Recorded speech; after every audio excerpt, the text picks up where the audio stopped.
जंगी शाही मावा के खबर दींदा आलम मोहम्मद शफीक जोखियो जी रिपोर्ट मुताबिक़ सेहत खाते ठठे जे मुलाज़मन जे मसइलनि जे हल लाइ जोड़ियल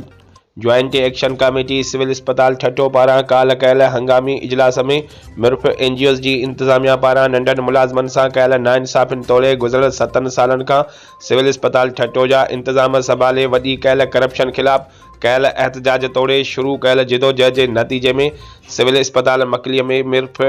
मिर्फ पारां इज़ाफ़ी चार्जूं रखंदड़ चइनि सुपरवाइज़रनि evening supervisor Ahmed Ali Khaskheli, night supervisor shift A Ali Dino Khaskheli, morning supervisor मंज़ूर चांडियो ऐं नाइट सुपरवाइज़र वज़ीर अली तुनियो पंहिंजूं इस्तीफ़ाऊं मिर्फ इंतज़ामिया खे ॾेई छॾियूं आहिनि, जिन जो चवणो त मिर्फ इंतज़ामिया जो रवैयो मुलाज़मनि सां बहितर न आहे,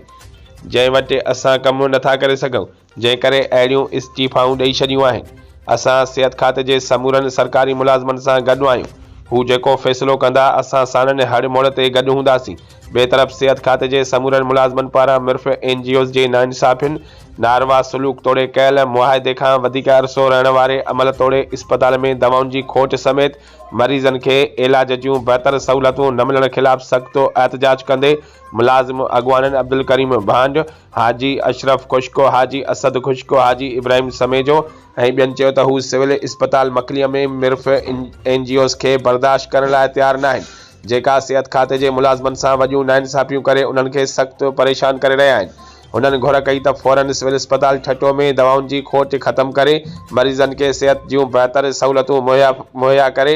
मिर्फ एनजीओज़ खां सरकारी अस्पतालुनि जा इंतज़ाम वापसि वठी अस्पतालुनि खे सरकारी निगरानीअ में हलाए सिहत खाते जे मुलाज़मनि जा जाइज़ मसइला हल कराए साणस थियल नाइंसाफ़ियुनि जो अज़ालो कराए थियल करप्शन जी जांच कराए मुलविसनि ख़िलाफ़ सख़्तु कार्रवाई कई वञे। ॿी सूरत में मसइलनि जे हल ताईं संदन एहतजाज जारी रहंदो।